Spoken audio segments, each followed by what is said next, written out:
Good morning. Welcome to This Week. Malaysia Air Mystery. Why did Flight 370 vanish? This morning, breaking details on the massive search operation, the investigation into what went wrong, and those new questions about why 2 people boarded the flight using stolen passports. Collision course. Putin standoff with President Obama over Ukraine. What happens next in their war of words? And stars align. Conservatives crash the Capitol. Our country is at a crisis point. We take it all on, including our exclusive with Tea Party hero Ted Cruz. Plus, the Powerhouse Roundtable, right here this Sunday morning. From ABC News, This Week with George Stephanopoulos starts now. Hello again. Good to have you with us. As we come on the air this morning, the mystery of what caused Malaysia Air 370 to vanish is deepening. The frantic search for the plane continues, but no signs yet of a crash. We have late word that the pilots may have made a last-minute maneuver to turn the plane back, and there is increased scrutiny this morning of as many as 4 passengers on that plane, including 2 who boarded using stolen passports. We have team coverage from around the world, including the chairman of the House Intelligence Committee, who's been briefed on the mystery and will join us in just a moment. But let's get right to David Kerley for the very latest. David? Martha, this is the end of the second day of daylight searching, and still no sign of this Malaysian Airlines 777. What we really need is these crews to find some wreckage. Then vessels can listen for the pings of those all-important black boxes. It's those recorders that could solve the mystery of the sudden disappearance of this jetliner. It's every flyer's greatest fear, a plane falling out of the sky without a trace. And this morning, the search continues over the waters off Vietnam for any signs of Malaysian Air Flight 370. The Boeing 777, with 239 passengers and crew on board, took off from Malaysia after midnight Saturday, heading for Beijing. It's the red eye. But it was last heard from at the 50-minute mark. Then nothing. No distress call, no mayday signal. This morning, Malaysian officials say there is a possibility the plane may have tried to turn back to Kuala Lumpur. We have probably over 60,000 flights every day all over the world, and that may be a conservative figure, and this sort of thing never happens. ABC's Bob Woodruff is in Beijing, where families have been waiting for answers. David, I did have the chance to meet a lot of the family members here in this hotel where they're living these days. They told me that they're praying for a miracle, that maybe their loved ones are still alive. Perhaps the plane did not crash, maybe hijacked and taken away by someone to a safe place. That, of course, really does seem to be desperation. As the search now moves near the end of its second day, questions remain. What exactly happened during what should have been the safest part of the flight? Among the possibilities, a structural or mechanical failure. The likelihood of a structural failure in the absence of a thunderstorm or a mechanical failure bringing a big jet like this with such a superlative record down is almost infinitesimally small. Or possible pilot error. Today's modern aircraft are so advanced, some pilots have lost their basic flying skills, a dangerous situation which the FAA calls automation addiction. And that was a factor in the crash of Air France 447 into the Atlantic Ocean in 2009. Or the most troubling scenario, a deliberate act, a bomb, a hijacking, or possibly even pilot suicide. That took down Egypt Air Flight 990 off Nantucket in 1999. Federal officials are already working, law enforcement officials, with the Malaysians, but aviation officials from our country also want to help. So right now, Boeing and the NTSB have put together a team. It's poised and ready to go, but Martha, they need an invitation from the Malaysians, and so far, they have not received one. Thanks very much, David. The chair of the House Intelligence Committee, Mike Rogers, joins us now with more on this mid-air mystery. Chairman Rogers, there's been no direct indication of any terrorism. I know you've been briefed on this. What can you tell us?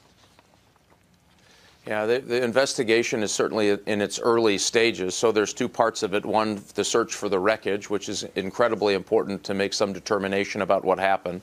And secondly, trying to identify the 2 individuals who were traveling on stolen passports.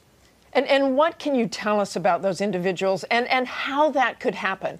Those people whose passports were stolen actually reported that. So why weren't they stopped at some of those checkpoints in an airport?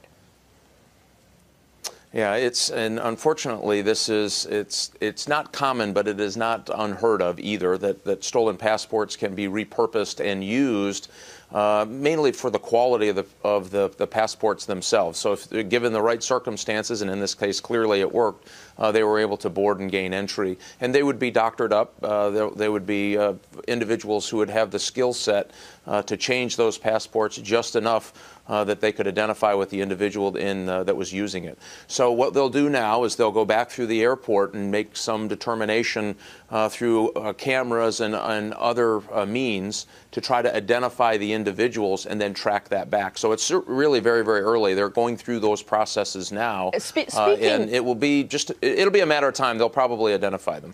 Speaking of surveillance, I know the U.S., the Pentagon has a tracking system and can see explosions in the air or missile launches.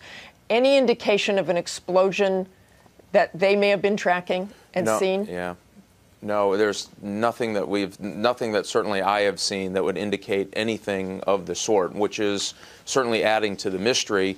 And again, the important part is they're going to have to find some part of the wreckage somewhere in order to start making those determinations, if it was mechanical or something else. Okay, thanks very much, Chairman Rogers. We'll be back with you shortly to talk about that standoff in Ukraine. But for more on the mystery of Malaysia Flight 370, let's bring in ABC's senior justice correspondent Pierre Thomas, plus Colonel Steve Ganyard, who is an ABC contributor, a former Marine fighter pilot, and also an accident investigator during your time in the military. Pierre, I want to start with you. You heard what Chairman Rogers said about those passports. But what is happening now in terms of the investigation, and as far as the U.S. is involved particularly?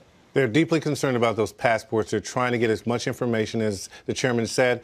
The surveillance video from the airport is going to be key. They will use facial recognition technology to look at those faces and see if they can find any hits in the terrorism or criminal database. The other thing is the flight manifest is key. They're looking at the pilot. They're looking at the crew members. They're looking at all the passengers, looking for any hint of something that would be untoward, that would suggest terrorism or something else.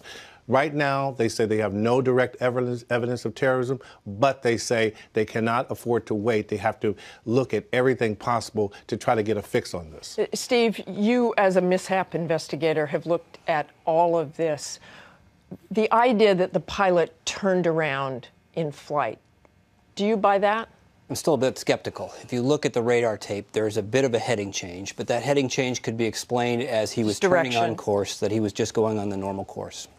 We also know that they were way out at the very edge of radar coverage. So I've investigated mishaps in the past where we've had airplanes just disappear without a trace, and we've found that sometimes that radar data, especially at range, is unreliable. No Mayday signal. What does that tell you? What might, if it was a catastrophic failure, mechanical, all those things that David brought up, but no Mayday signal? Why not? What do you suspect here? It's hard to suspect anything with any certainty, but we do know that if something catastrophic happened and the airplane blew up, obviously there would be no Mayday. But if there was a problem in the cockpit, let's set the scene. It's at night, middle of the night, literally middle of the night, out over the broad ocean, black, no horizon, the autopilot's on, things are probably calm. Perhaps something happened in the cockpit. Maybe there's a major malfunction. The first thing the crew is going to do is fly the airplane. In aviation, we have a saying, aviate, navigate, communicate. So the last thing they would be thinking about would be talking about what was going on in the cockpit. If they have a problem, they're going to take care of it, and they'll talk about it later. So maybe there was a period in there where something catastrophic was happening, and they just did not have time to communicate that. I think it's extraordinary that we don't know where that airplane is. We have GPS in our cars. We have all these things, and yet they cannot find that airplane.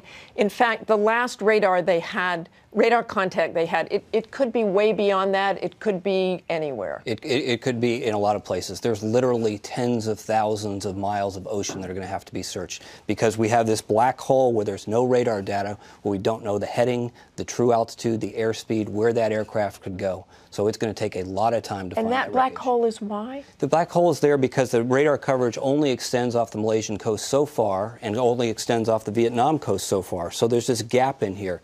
What the world's a huge place, and it's not big enough to be covered by radar. Now, if you're going to fly from Europe, you're going to be seen. If you're going to fly over the North Pacific, there'll be data link and satellites. But a lot of the world is not covered by radar, and sometimes planes are out there alone and unafraid. They know where they are because they have GPS, but nobody else knows until they communicate. In the past, you've told ABC, and you've kind of been dead on your predictions on what might have brought an airplane down. This one is so mysterious. Does your gut tell you anything on this one? It doesn't tell me anything, which I think means that we're going to have to keep the aperture open in terms of what we consider. Normally on this, I would not say that we would look at terrorism, but an airplane just does not come down or disappear at 35,000 feet. Everything's going to have to be considered, and I think terrorism will have to be one of those elements. Pierre, this could take a long, long time, even if they find the airplane. Yeah, they're saying they have to follow the evidence. And the key, again, is finding that wreckage. They're very frustrated that they don't have any clue yet in terms of physical evidence. And the one thing I would add is that this comes against the backdrop of all those concerns about toothpaste container bombs, shoe bombs. The law enforcement and intelligence community was already keyed up, and now they're more so. Okay, thanks very much, Pierre and Steve.